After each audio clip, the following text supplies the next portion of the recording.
Comilla Victoria সরকারি কলেজের একাদশ শ্রেণীর বিজ্ঞান বিভাগের শিক্ষার্থীদের আজকের ক্লাসে স্বাগত জানাচ্ছি। আমি হাসান মুরাদ, প্রভাষক, পদার্থবিজ্ঞান বিভাগ, কুমিল্লা ভিক্টোরিয়া সরকারি কলেজ।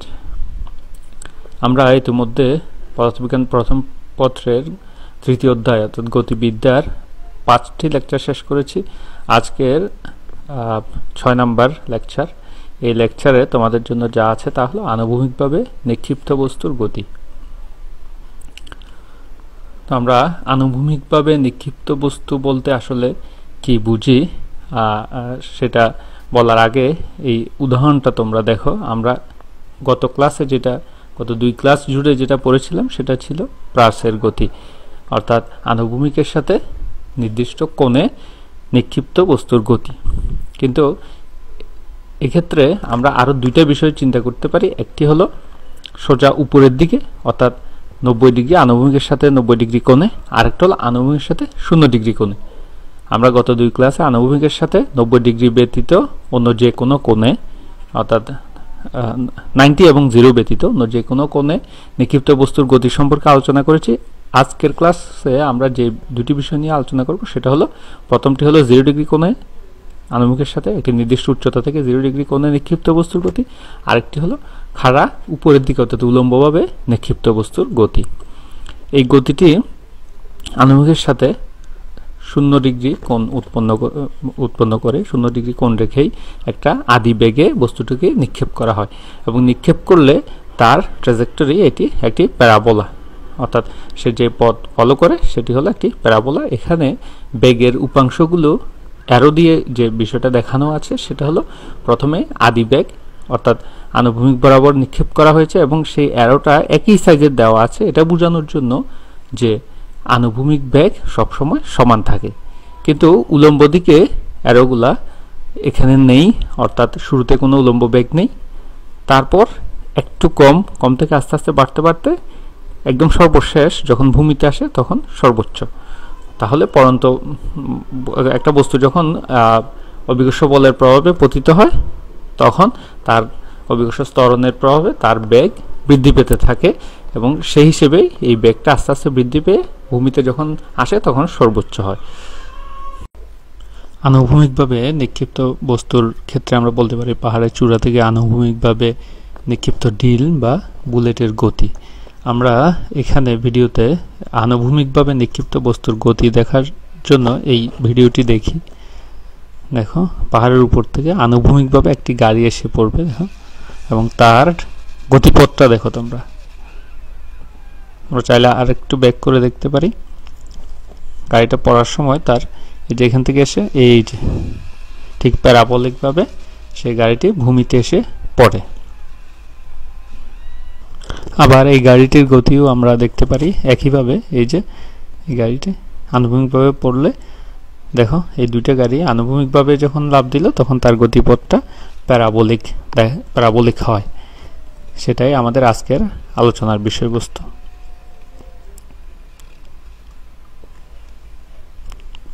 আমরা লাস্ট এক্সাম্পলটি দেখি। দেখো, এটার গতিপথ এটা ভালোভাবে বোঝা যাচ্ছে বিষয়টা প্যারাবোলিক, এই গাড়ির গতিপথটা। অর্থাৎ আনুভূমিকভাবে যখন কোনো বস্তু নিক্ষিপ্ত হবে তখন সে নিচের দিকে পতিত হবে, তখন সে প্যারাবোলিক ট্র্যাজেক্টরি ফলো করবে। এটাই আজকের লেকচারের আলোচ্য বিষয়।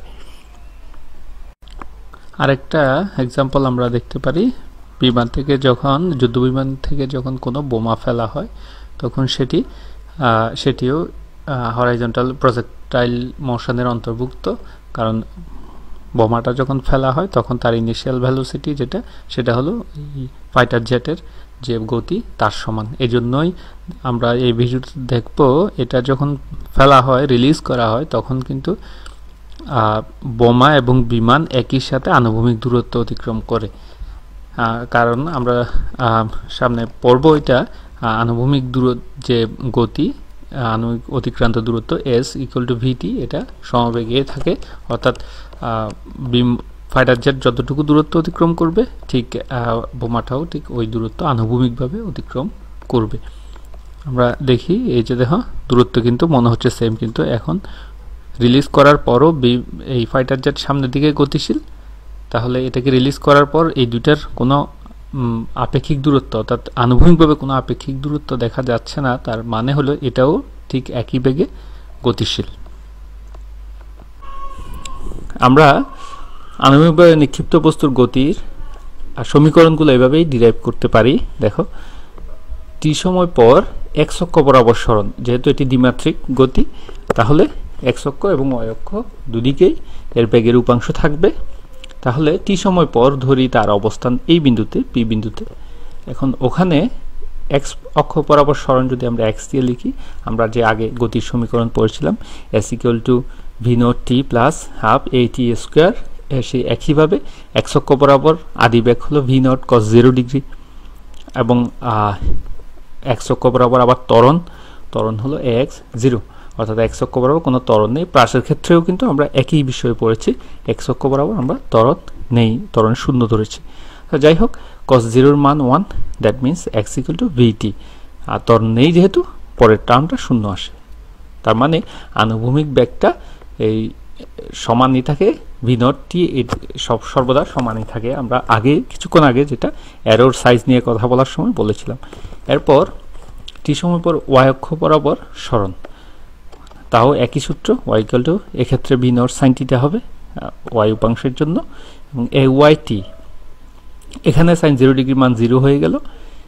এ ওয়াই অর্থাৎ উলম্বভাবে ত্বরণ, জিটাই কাজ করবে অভিকর্ষ ত্বরণ, that means Y equal to half G T square. এখন এই যে এখান থেকে টি এর যে মানটা পেলাম, t equal to x by v naught, এই মানটা এখানে বসিয়ে দিই। এখানে বসালে আমরা ফাইনালি একটা সমীকরণ পাই, x square equal to 2 v naught square y g into y. অর্থাৎ এখানে আনুভূমিক দূরত্ব এবং উলম্ব দূরত্বের সাথে একটা সম্পর্ক প্রকাশ পায়, এবং এই সমীকরণটি এক্স স্কোয়ার ইকুয়াল টু একটা ধ্রুবক ইন্টু ওয়াই। তোমরা ম্যাথের যেভাবে পড়েছো x square equal two 4ay, ঠিক একই রকম একটা ধ্রুবক ইন্টু ওয়াই, দ্যাট মিনস এটা একটা প্যারাবোলার সমীকরণ নির্দেশ করে। যাই হোক, সবচেয়ে বড় কথা এখানে এটা আনুভূমিক অতিক্রান্ত দূরত্ব এবং উলম্ব অতিক্রান্ত দূরত্বের মধ্যেও সম্পর্ক নির্দেশ করে, যখন তোমার আদি বেগ এবং অভিকর্ষ ত্বরণের মান দেয়া থাকবে। যদিও আমরা এখানে যে সমস্ত উচ্চতা নিয়ে কাজ করব, একটা নির্দিষ্ট উচ্চতা থেকে বস্তুটা আনুভূমিকভাবে নিক্ষেপ করার ক্ষেত্রে, সেক্ষেত্রে আমরা ধরে নেব ওই উচ্চতায় জি এর মানের কোনো পরিবর্তন হয় না, অর্থাৎ 9.81 যেটা আমরা সচরাচর হিসেব করি সেটাই থাকবে। তাহলে আমরা একটা গাণিতিক সমস্যার সমাধান করে দেখি। মূলত এই আনুভূমিকভাবে নিক্ষিপ্ত বস্তুর গাণিতিক যত সমস্যা আসে পরীক্ষায়, বেশিরভাগের ক্ষেত্রেই প্রাস এবং আনুভূমিকভাবে নিক্ষিপ্ত বস্তুর গতি একই সাথেই আসে, মানে দুটা একসাথেই আসে। যেমন এখানে যেমন এ বিন্দুতে আঘাত করার জন্য, এ একটি বিন্দু, এটাতে আঘাত করার জন্য বি ও ডি বিন্দু থেকে অবস্থানরত দুই বন্ধু একই সময়ে চিত্রের ন্যায় ঢিল নিক্ষেপ করে। দেখো, ডি বিন্দুতে যে আছে সে আনুভূমিকভাবে 10 মিটার পার সেকেন্ড বেগে নিক্ষেপ করলো আনুভূমিকভাবে, আর বি বিন্দুতে যে আছে সে কিন্তু আনুভূমিকের সাথে 35 ডিগ্রি কোণে এই ঢিলটি নিক্ষেপ করলো। তাহলে এটা প্রাসের গতির সমীকরণ এখানে প্রযোজ্য, আর এখানে আনুভূমিকভাবে অর্থাৎ আনুভূমিকের সাথে 0 ডিগ্রি কোণে নিক্ষিপ্ত বস্তুর গতি, এই সমীকরণগুলো প্রযোজ্য হবে। তাহলে তোমাকে হিসাব করতে হবে বি বিন্দুতে অবস্থানরত বন্ধুর নিক্ষিপ্ত ঢিলটি 0.2 সেকেন্ড পর বেগ কত হবে হিসাব করো। আমরা এই সমাধানটা 4 নাম্বার লেকচারে আমরা করেছি শুরুর দিকে, এবং এই টাইপের গ নাম্বারে অর্থাৎ 3 মার্কসের জন্য এই টাইপের প্রবলেম সবচেয়ে বেশি আসে, যে নির্দিষ্ট সময় পর বেগ নির্ণয় করা। সুতরাং আমরা এটি আর আলোচনা করছি না, আমরা পরেরটাতে যাচ্ছি। কোন বন্ধুর ঢিলটি এ বিন্দুকে আগে স্পর্শ করবে, গাণিতিক বিশ্লেষণ করো।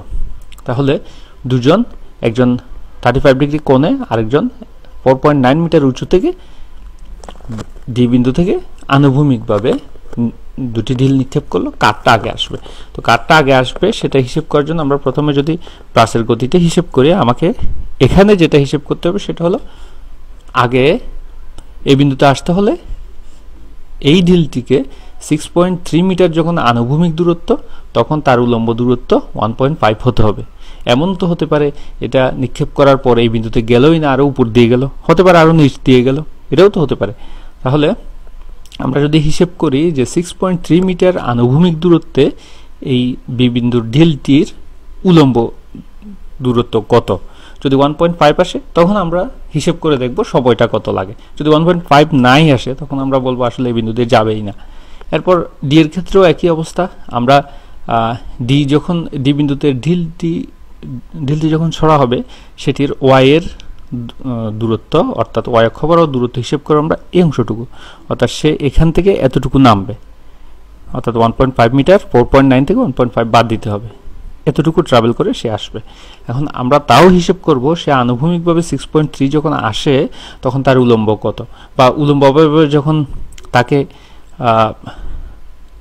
উলম্বভাবে তাকে যখন এই দূরত্ব অর্থাৎ 3.4 মিটার এতটুকু নামতে যতটুকু লাগে 3.4 মিটার, তখন তার আনুভূমিক দূরত্ব কত, যে কোনো একটা হিসেব করব যেন সিনক্রোনাইজেশনটা হয় যে যখন 6.3 মিটার দূরত্বে থাকে তখন সে এই বিন্দুতেই থাকে। এটা দেখার পর আমরা সময়টা এক্সামিন করে দেখব। তাহলে প্রথমে প্রাসের ক্ষেত্রে দেখি আনুভূমিক দূরত্ব যখন 6.3 মিটার তখন উলম্ব দূরত্ব কত। আমরা এই সমীকরণটার কথা আমরা জানি, আমরা আগেও এই সমীকরণ দিয়ে অনেক সমস্যার সমাধান করেছি। সেই একই সমীকরণ দিয়ে আমরা এই সমস্যাটা সমাধান করছি। y = x tan θ - g/2v naught square cos square θ x square. এখানে আমাকে দেখতে হবে অর্থাৎ x এর মান দিয়ে y এর মান বের করা খুব সহজ। এজন্য কারণ y এর মান দিয়ে তুমি যখন x এর মান বের করতে যাবে তখন দুইটা মান পাবে। আমরা আগেই বলেছি যে সর্বাধিক উচ্চতা ব্যতীত অন্য যে উচ্চতা চেয়ে কম, সর্বাধিক উচ্চতার চেয়ে কম অন্য যে কোনো উচ্চতার জন্য প্রাসে দুটি বিন্দু পাওয়া যাবে এক আনুভূমিকভাবে। তো সুতরাং আমাদের সবচেয়ে বুদ্ধিমানের কাজ হবে আমরা এক্স এর জানা মানের জন্য অর্থাৎ আনুভূমিক মানের জন্য উলম্বটা বের করব। দ্যাট মিনস এক্স এর মান যখন 6.3 তখন ওয়াই এর মান কত আমরা হিসেব করে পাই। যেহেতু আমাদের নিক্ষেপণ কোণ দেওয়া আছে, আদি বেগ দেওয়া আছে, তাহলে আমরা হিসেব করে পাই 1.5। দ্যাট মিনস এই বি বিন্দুর নিক্ষিপ্ত ঢিলটি 6.3 মিটার যখন আনুভূমিক দূরত্ব অতিক্রম করবে তখন এ বিন্দুতে যাবেই। এখন আমরা হিসেব করি যাওয়ার জন্য তার কত সময় লাগবে। খুবই সহজ, আমরা x = v not cos θ t অর্থাৎ আনুভূমিক বরাবর অতিক্রান্ত দূরত্ব, s = vt যেটা পড়েছিলাম আমরা, আনুভূমিকভাবে আদি বেগ সমান কি v নট cos θ। তাহলে আমরা ঠিক এই সূত্র দিয়ে টি এর মান যখন বের করব তখন 0.77 সেকেন্ড আমরা মানটা পেলাম। এবার আমরা ডি বিন্দুর ক্ষেত্রে যদি নির্ণয় করি, ডি বিন্দুর ক্ষেত্রে তো এ বিন্দুতে আসতে হলে ডি বিন্দু হতে নিক্ষিপ্ত ঢিলকে এই 4.9 - 1.5 এই দূরত্বটা অর্থাৎ 3.4 মিটার অতিক্রম করতে হবে। এখন এই 3.4 মিটার যখন উলম্ব দূরত্ব অতিক্রম করবে তখন এই ঢিলটার আনুভূমিক দূরত্ব হতে হবে 6.3, নইলে তো সিনক্রোনাইজেশনটা হবে না। তাহলে আমরা দেখি হিসেবটা। আমরা এই সমীকরণটা আমরা এই কিছুক্ষণ আগে দেখে এসেছি, x² = 2v not square / g * y। এখন আমরা y এর মান যখন 3.4 দেব তখন x এর মান আসে 8.3, অর্থাৎ ভূমি হতে 1.5 মিটার উচ্চতায় থাকতে হলে অর্থাৎ y অক্ষ বরাবর 3.4 মিটার দূরত্ব অতিক্রম করতে হলে এই ঢিলটিকে 6.3 মিটার নয় বরং আরও সামনে যেতে হবে, অর্থাৎ আরও বেশি আনুভূমিক দূরত্ব অতিক্রম করতে হবে। তার অর্থ এই যে 6.3 মিটার যখন আনুভূমিক দূরত্ব তখন সে এই উচ্চতাতে আসতে পারবে না। দ্যাট মিনস এই ঢিলটি ডি বিন্দু থেকে নিক্ষিপ্ত ঢিলটি এ বিন্দু দিয়ে যাবেই না, তার উপর দিয়ে চলে যাবে। তো সুতরাং অর্থাৎ ভূমি হতে 1.5 মিটার উচ্চতা আসার জন্য ডি বিন্দু হতে নিক্ষিপ্ত ঢিলকে 6.3 মিটার অপেক্ষা বেশি দূরত্ব অতিক্রম করতে হবে। তার মানে 8.33 মিটার অতিক্রম করতে হবে, আরও সামনে গিয়ে এটা এই উচ্চতাটা সে লাভ করতে পারবে। সুতরাং এই ঢিলটি যেহেতু এই বিন্দু দিয়ে যায় না, সুতরাং তার সময়ের হিসেব করার কোনো প্রয়োজন নেই। সুতরাং আমরা আনসারটা প্রশ্নের সাথে মিল রেখেই বলতে পারবো যে এ বি বিন্দু থেকে নিক্ষিপ্ত ঢিলটি এ বিন্দুতে পৌঁছাবে এবং কিন্তু ডি বিন্দু থেকে নিক্ষিপ্ত ঢিলটি এ বিন্দুতে পৌঁছাবে না, এটাই। এরপর আমরা এই ধরনের একটি সমস্যার সমাধান করতে পারি। দেখো যে 150 মিটার পার সেকেন্ড বেগে চলমান একটি যুদ্ধবিমান থেকে একটি বোমা 1400 মিটার দূরে, অর্থাৎ তার নিক্ষেপণ বিন্দু থেকে আনুভূমিকভাবে 1400 মিটার দূরে একটি গাড়িকে লক্ষ্য করে ছোড়া হলো এবং গাড়িটি 11.41 মিটার পার সেকেন্ড বেগে গতিশীল এবং কত উচ্চতা, 500 মিটার উচ্চতা থেকে। তাইলে আমাদের হিসাব করতে হবে কত সময় পর বোমাটি ভূমিতে পতিত হবে, অর্থাৎ ভূমিতে পতিত হতে কত সময় নেবে, তাহলে বোমাটি লক্ষ্যবস্তুকে আঘাত হানতে পারবে কিনা, এই দুটো হিসাব আমাদের করতে হবে। তাহলে প্রথমে কত সময় পর বোমাটি ভূমিতে পতিত হবে। আমরা আনুভূমিকভাবে নিক্ষিপ্ত বস্তুর পতনকাল ওই প্রাসের ওখানে টিটা ইকুয়াল টু 0 দিয়েও করতে পারি। তাহলে আমরা সহজেই এটি করতে পারি। দেখি আমাদের কি ইনফরমেশন দেওয়া আছে সেটি আগে লিখে দিতে হবে 3 মার্কসের প্রশ্নটার জন্য। উচ্চতা বা উলম্ব দূরত্ব y ইকুয়াল টু 500 মিটার, জি এর মান। তাহলে y ইকুয়াল টু আমরা জানি এই ক্ষেত্রে আমরা আনুভূমিকভাবে নিক্ষিপ্ত বস্তুর ক্ষেত্রে y ইকুয়াল টু সরাসরি হাফ জিটি স্কয়ার লিখলেও পারি। তাহলে আমরা সেখান থেকে t সমান যদি নির্ণয় করি 10.10 সেকেন্ড, অর্থাৎ 10.10 সেকেন্ড পর বোমাটি ভূমিতে পতিত হবে। আমরা সহজে এটা নির্ণয় করতে পারি। পরেরটার জন্য, অর্থাৎ বোমাটি গাড়িটিকে আঘাত করতে পারবে কিনা, আমরা দেখি বোমাটি যখন নিক্ষেপ করা হয় তখন গাড়িটি ছিল আনুভূমিকভাবে 1400 মিটার দূরে, গাড়িটি আবার 11.41 মিটার পার সেকেন্ড বেগে গতিশীল ছিল। তাহলে গাড়িকে আঘাত করতে হলে বোমাটি পড়তে আমি জানি 10.10 সেকেন্ড লাগবে। 10.1 সেকেন্ডে সেই সময়ের মধ্যে গাড়িটি যদি ওই বোমা যেখানে পতিত হবে সেখানে চলে আসে তাহলে আঘাত করতে পারবে। আচ্ছা দেখি আমরা বোমাটি পতনের সময় অতিক্রান্ত আনুভূমিক দূরত্ব, তাহলে বোমাটির কত সময় লাগবে ভূমিতে পড়তে, সেটা আমরা 10.1 সেকেন্ড আগেই পেয়েছি। তাহলে কত দূরত্ব অতিক্রম করবে, x equal to v naught t. আমরা এটা আনুভূমিক দূরত্ব আমরা জানি এটা স্থিরই থাকে, that means 150 into 10.1, that means 1523 metre. আবার এই পতনকালে গাড়ির অতিক্রান্ত দূরত্ব আমরা জানি, গাড়ির বেগ 11.41 এবং সে সময় পাবে 10.1 সেকেন্ড। তাহলে s ইকুয়াল টু ভিটি দিয়ে আমরা পাই 11.41 ইন্টু 10.1, দ্যাট মিনস 115.241 মিটার। এই সময় পতনকালে গাড়ি 115 মিটার অতিক্রম করবে। তাহলে বোমা নিক্ষেপণ বিন্দু হতে গাড়ির আনুভূমিক দূরত্ব আগের 1400 মিটার প্লাস এখন 115 মিটার, এই দুটা যোগ হয়ে 1515.241 মিটার হয়। অর্থাৎ বোমাটা যতক্ষণে পতিত হবে ততক্ষণে বোমার রেঞ্জের মধ্যে গাড়িটা চলে আসবে, কারণ আমরা জানি বোমাটা আনুভূমিক দূরত্ব অতিক্রম করবে 1.1523, দ্যাট মিনস এই দুটা প্রাইস সেম। তাহলে আমরা বলতে পারি বোমাটি লক্ষ্যবস্তুকে আঘাত হানবে। এটা যদি 10 মিটার বা তার কাছাকাছি, 10 মিটার বা তার কাছাকাছি এদিক সেদিক হয় তাও অ্যাকসেপ্টেবল, কারণ গাড়ির দৈর্ঘ্য 10 মিটার, তাহলে 10 মিটার বা 5 মিটার এদিক সেদিক হওয়া এটাও অ্যাকসেপ্টেবল, তখনও বোমাটি আঘাত হানতে পারবে। এরপর আরেকটা প্রবলেম যেটা তোমরা নিজেরা সলভ করবে, 100 মিটার উচ্চতা বিশিষ্ট একটি দালানের ছাদের প্রান্ত হতে একটি বস্তুকে 30 মিটার পার সেকেন্ড বেগে আনুভূমিকভাবে এবং অন্য একটি বস্তুকে একই সময়ে একই বেগে ভূমির সাথে 30 ডিগ্রি কোণে নিক্ষেপ করা হলো। আমরা আগেই বলেছি যখন প্রশ্ন আসে বেশিরভাগ ক্ষেত্রেই প্রাসের সাথে মিলিয়ে প্রশ্নটা আসে এবং 3 মার্কসের জন্য বেশিরভাগ সময় এই প্রশ্নটাই আসে, নির্দিষ্ট সময় পর বেগ হিসেব করা। এখন তোমাকে নির্ণয় করতে হবে বস্তু দুটি ভূমিতে একই সময়ে আঘাত হানবে কিনা। তাহলে আমরা প্রাসের ক্ষেত্রে আমরা জানি উড্ডয়নকাল নির্ণয় করলেই হলো, এবং আনুভূমিকভাবে নিক্ষিপ্ত বস্তুর ক্ষেত্রে কত সময় পর ভূমিতে আঘাত হানবে সেটা জাস্ট গত এই আগের গাণিতিক সমস্যাতে আমরা সমাধান করে এসেছি। সুতরাং এইভাবেই তোমরা এই প্রবলেমটা সলভ করতে পারো। এবার আমরা পড়ব পড়ন্ত বস্তু সম্পর্কে, পড়ন্ত বস্তু এবং নিক্ষিপ্ত বস্তু সম্পর্কে। তাহলে আমরা পড়ন্ত বস্তু বলা হয় সাধারণত উপর থেকে নিচের দিকে পতনশীল বস্তুকে পড়ন্ত বস্তু বলে। সেটি হতে পারে নির্দিষ্ট বেগে নিক্ষেপ করা অথবা রিলিজ করা। রিলিজ করা মিন্স আদিবেগ শূন্য, মুক্তভাবে পড়ন্ত যেটা বলে। এবং নিচ থেকে খাড়া উপরের দিকে কোনো বস্তুকে ছুঁড়ে দিলে তাকে খাড়াভাবে নিক্ষিপ্ত বস্তু বা উলম্বভাবে নিক্ষিপ্ত বস্তু বলে। আমরা নিচ থেকে খাড়া উপরের দিকে ছুঁড়ে দিতে হলেই কিন্তু একটা আদিবেগে তাকে নিক্ষেপ করতে হবে। আমরা প্রাসের ক্ষেত্রে যখন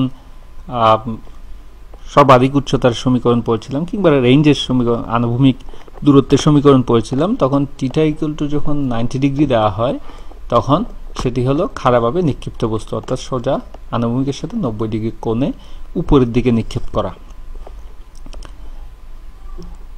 তার মানে এটাতে নিশ্চয়ই একটি আদিবেগ থাকতে হবে। আচ্ছা, এই পড়ন্ত বস্তু বা খাড়াভাবে নিক্ষিপ্ত বস্তু দুইটাই একমাত্রিক গতির উদাহরণ। আগে যেখানে আমরা প্রাসের ক্ষেত্রে পড়েছিলাম সেটি এক্স অক্ষ বরাবর এবং ওয়াই অক্ষ বরাবর দুই দিকেই গতির উপাংশ থাকে, কিন্তু পড়ন্ত বস্তুর ক্ষেত্রে বা খাড়াভাবে নিক্ষিপ্ত বস্তুর ক্ষেত্রে দুই দিকে থাকে না, শুধুমাত্র একদিকেই থাকে। সেটিকে তুমি জেড অক্ষ বরাবর ধরলে তাও পারো, আমরা সাধারণত ওয়াই অক্ষ ধরে কাজ করব।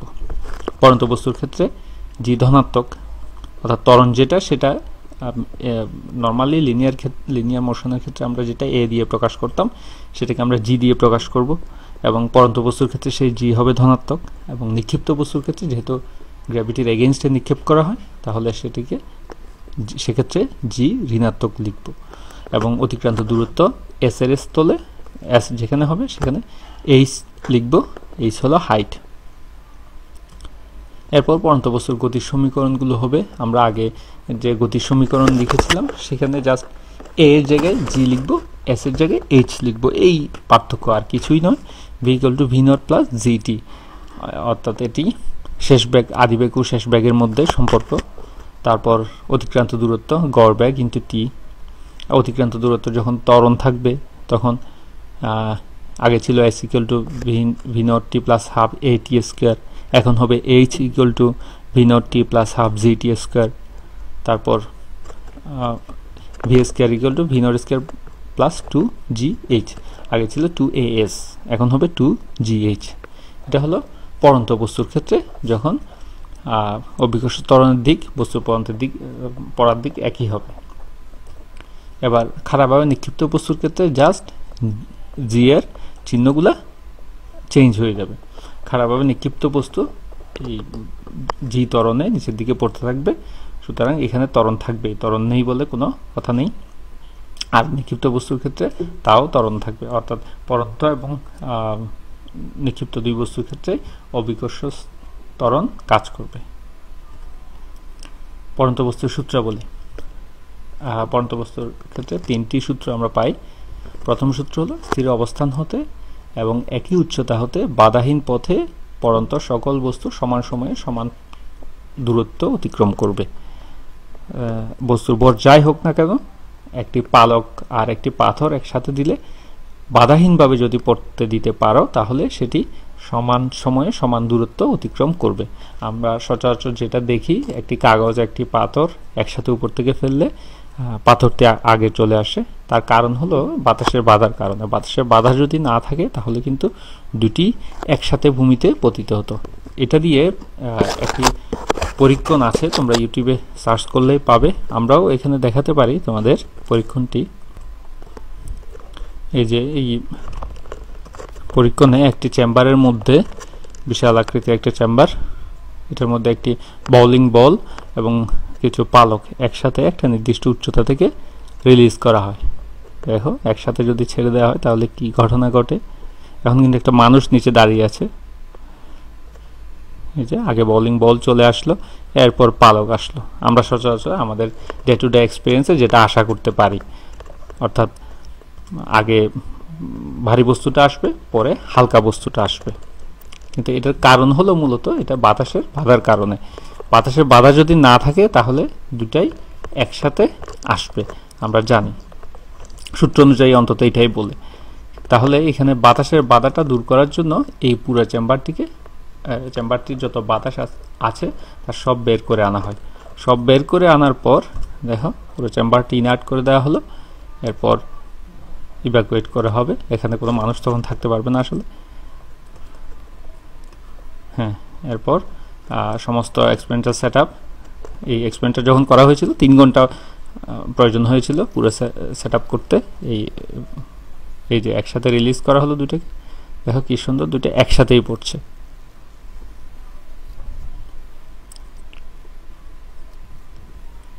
দুইটা কিন্তু একসাথে, কারণ এই চেম্বারে এখন কোনো বাতাস নেই, বাতাসের বাধা যেহেতু নেই, তাহলে সেই পালক এবং বোলিং বল, ভারী বস্তু এবং হালকা বস্তু দুটাই একসাথে পতিত হচ্ছে, এবং এটাই হলো আসলে প্রথম সূত্র, একই সময়ে পতিত হলো। সুতরাং আমরা প্রথম সূত্রের সত্যতা বুঝতে পারলাম। আমরা সচরাচর এটা দেখি না, কারণ হলো আমাদের চারদিকে বাতাসে ভরা, বাতাসের বাধা অতিক্রম করার কোনো সুযোগ আমাদের নেই, এটাই হলো সমস্যা। তাহলে বস্তুর ভর যাই হোক না কেন, একই উচ্চতা হতে বাধাহীনভাবে পড়ন্ত, বাধাহীন পথে ছিল এটা, বানানটা ভুল, বাধাহীনভাবে পড়ন্ত সকল বস্তুর ক্ষেত্রে এটি সত্য, অর্থাৎ সমান সময়ে সমান দূরত্ব অতিক্রম করবে।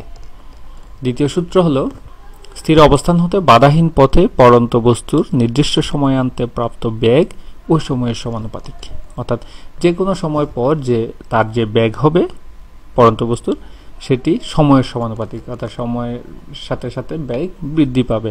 আমরা এই সমীকরণটা দেখো, এই সমীকরণটা জানি, v = v0 + gt। যখন স্থির অবস্থান থেকে পড়বে তখন v0 = 0, তখন v is proportional to t, এবং v is proportional to যদি t হয়, তাহলে আমরা বলতে পারি v = kt, k একটা ধ্রুবক ধরে নিলাম, তাহলে v/t = ধ্রুবক হবে। তাহলে যত বস্তুর ক্ষেত্রে তুমি v এবং t রেশিও নাও, সবগুলাই ধ্রুবক থাকবে, এবং এটি ধ্রুবকের মান সাধারণত g হবে। এরপর তৃতীয় সূত্র, বাধাহীন পথে স্থির অবস্থান থেকে পড়ন্ত বস্তুর অতিক্রান্ত দূরত্ব সময়ের বর্গের সমানুপাতিক। আমরা পড়েছি বেগ সময়ের সমানুপাতিক এবং অতিক্রান্ত দূরত্ব সময়ের বর্গের সমানুপাতিক। এই সূত্র থেকে আমরা দেখি স্থির অবস্থান হতে পড়লে এটা আমরা 0, অর্থাৎ h is proportional to t²। তাহলে h/t² এর যত রেশিও নিবে, যত বস্তুর ক্ষেত্রে নাও h/t², বা যত দূরত্বের ক্ষেত্রেই নাও h/t² এর মান একই হবে। h/t² এর মান যতক্ষণ না পর্যন্ত তুমি এই পৃথিবীতে আছো এবং যতটুকু পর্যন্ত g এর মান 9.81 এ পর্যন্ত, অর্থাৎ এক্সপেরিমেন্টগুলো একই g এরিয়াতে করতে হবে। এরপর উলম্বভাবে নিক্ষিপ্ত বস্তুর ক্ষেত্রে আমরা সর্বোচ্চ উচ্চতায় ওঠার সময় নির্ণয় করতে পারি। দেখো, আমরা জানি সর্বোচ্চ উচ্চতার শর্ত হলো সর্বোচ্চ উচ্চতায় বেগ 0 হয়ে যায়। একটা বস্তুকে যখন নিচ থেকে একটা নির্দিষ্ট আদি বেগে খাড়া উপরের দিকে নিক্ষেপ করা হবে, যখন বস্তুটি সর্বোচ্চ উচ্চতায় উঠবে, তখন তার বেগ 0 হবে, অর্থাৎ বস্তুটি স্থির হয়ে যাবে, স্থির হয়ে আবার নিচের দিকে পতিত হবে। তাহলে আমরা বলতে পারি আদি বেগ থাকবে অবশ্যই নিক্ষেপণের জন্য সর্বোচ্চ উচ্চতায় v = 0। সেই সময় আমরা টাইমটাকে tm দ্বারা প্রকাশ করি। তাহলে v = v0 - gtm, তাহলে v = 0 হলে আমরা tm = v0/g লিখতে পারি। এটাই হলো সর্বোচ্চ উচ্চতায় ওঠার সময়। এবং আরেকটা বিষয় হলো, এই ইকুয়েশনটাই হলো প্রাসের সেই সর্বোচ্চ উচ্চতায় ওঠার সময়ের সমীকরণ, যেখানে v0 sin θ/g ছিল। এখন sin θ = sin 90 ডিগ্রি, তার মানে 1, দ্যাট মিনস v0/g, একই বিষয়। তারপর সর্বোচ্চ উচ্চতা কত? tm = v0/g। আমরা জানি এই সময়ে সে সর্বোচ্চ উচ্চতায় উঠবে, তখন সর্বোচ্চ উচ্চতায় h সমান ক্যাপিটাল H দিয়ে যদি প্রকাশ করি, আমরা h = এই সূত্রটা জানি, v0t - ½ gt²। এখানে তার মানে বড় হাতের h = ফাইনালি আমরা t এর মান যদি এখানে বসিয়ে দিই, তাহলে আমরা পাই v0²/2g, অর্থাৎ এটি হলো সর্বোচ্চ উচ্চতা। এরপর উলম্বভাবে নিক্ষিপ্ত বস্তুর ক্ষেত্রে আমরা বেগ বনাম সময়ের লেখচিত্র যদি অঙ্কন করি, এই ধরনের একটি লেখচিত্র পাওয়া যাবে। প্রথমে একটা নির্দিষ্ট আদি বেগে, অর্থাৎ সময় গণনা যখন শুরু, তখন একটা নির্দিষ্ট আদি বেগে বস্তুটাকে নিক্ষেপ করবে। নিক্ষেপ করে সময়ের সাথে সাথে তার বেগ কিন্তু কমতে থাকবে, কমতে কমতে সর্বোচ্চ উচ্চতায় এসে তার বেগ 0 হবে। আবার যখন সে পতিত হওয়া শুরু করবে, তখন বেগ আবার বাড়তে বাড়তে সেই আদি বেগে ফিরে যাবে।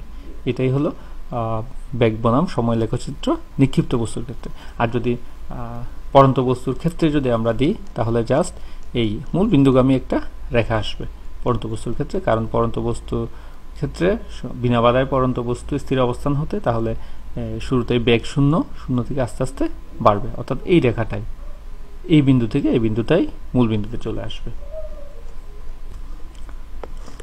তো আজকে এই পর্যন্ত থাকবে। আগামী ক্লাসে আমরা এই সম্পর্কিত পড়ন্ত বস্তু, নিক্ষিপ্ত বস্তু সম্পর্কিত আরও কিছু গাণিতিক সমস্যার সমাধান করব এবং ঘূর্ণন গতি বা বৃত্তীয় গতি সম্পর্কে আমরা জানব।